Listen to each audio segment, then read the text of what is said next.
Hi, everyone. Welcome to the Finer Grind, and we're here with another Coffee Talk, episode number 9.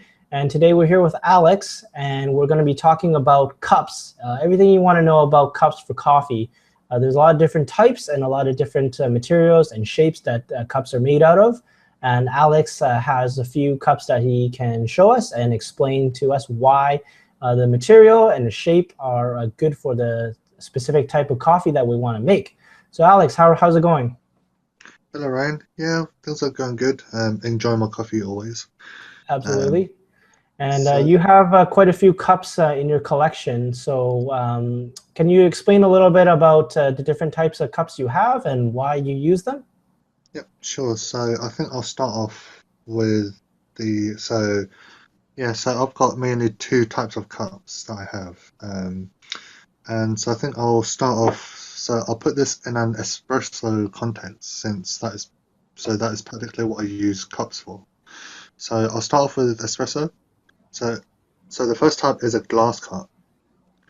Glass cups they are nice because when you pour the espresso shots, you can actually see through them. They don't lose too much heat, so heat retention is very important when you're brewing coffee. So glass tends to hold in the heat quite well, and also you could also get to see the shot. Um, the second type are the porcelain types. So I've got this espresso cup. So if you could see the sides, they are really thick. So there is a lot of porcelain used in this cup. So the good thing is that because the thickness is really thick. I mean, there's a lot of thickness here, so hence it retains the heat. And when you retain most of the heat, most of like the taste won't go down. Um, And finally, my last cup that I will show is my latte cup. So this is a cup that I practically use every day whenever I have a latte. Um, yeah, so it's got a good thickness. The handle is very nice. Um, and also and also it's got a not neutral cup because actually this cup was designed by baristas where they had fluid dynamics in mind. So I'm not sure if you could actually see. It's actually really curved inside. So this would actually help when you pour a latte. So after the espresso shot and when you start pouring the milk, this would actually aid mixing in the milk and the espressos together and could also potentially help with the latte art, but this is highly debatable. Those are cool cups. Now, they also have different shapes, right? So can you explain a little bit more about why certain shapes are good for a certain like espresso or a certain latte art? So I think let's say if I go back to this cup. So this cup is fairly curved.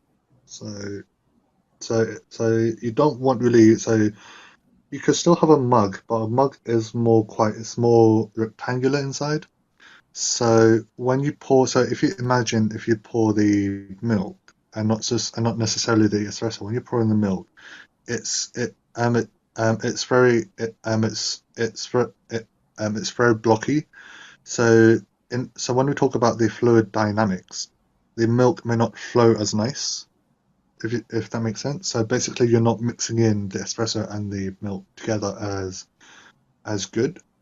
But if you have this cup, which is really nice and curved, it's sort of like it it sort of helps with the mixing motion.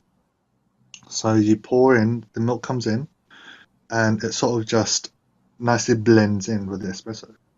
Yeah, I So understand. So as the because most pour like free pours, the barista or whoever's making a latte will generally pour from a high angle, and they want to penetrate, the crema and the espresso coffee in the cup first. And if you have a curved cup at the bottom, it allows the fluidity of the milk to I guess, mix around a little better is what you're saying, right? Whereas versus, in a rectangular mug, like it's pretty much a cylinder, a tall cylinder, and you're pouring the milk in, it doesn't have the space, and it's the way that the milk will flow is it'll stop abruptly because you have a very 90-degree angle from the horizontal to vertical plane of a cylindrical mug, right? Yep, that's very correct.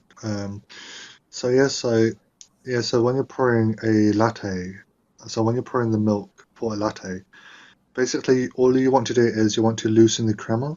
So you don't want the milk to come in and just wreck the crema. Instead, you want to sort of loosen the crema a bit, still let the crema still be attached to itself, and then just slowly just let the milk blend in with the milk. Let the milk blend in with the espresso. Yeah. And another thing is that if you notice the latte cups, the way they're designed, that it's narrow at the bottom and it's curved. It's very fluid friendly.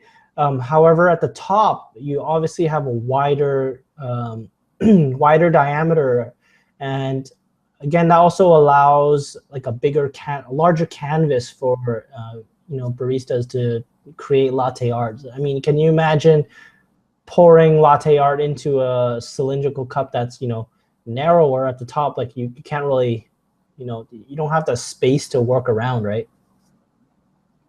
Yeah, that is actually true. But yeah, that is true.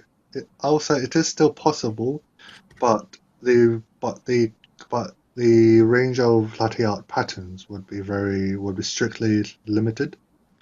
So let's say if you had this cup, and this had a really narrow, and it was really narrow at the top. So let's say as narrow as this cup, then the range of latte art patterns that you could do would be very limited, and it would take a lot of skill as well. Yeah, you'd be only pouring hearts and maybe like a macchiato like circle, right?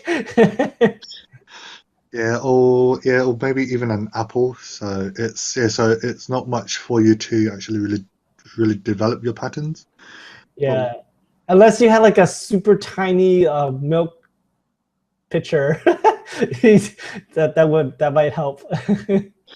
Yeah, and in which it would require a lot of caution and care, but and like it would be like requiring a lot of attention. But whereas normal baristas, big cups, well, I mean wide cups for easier to pour.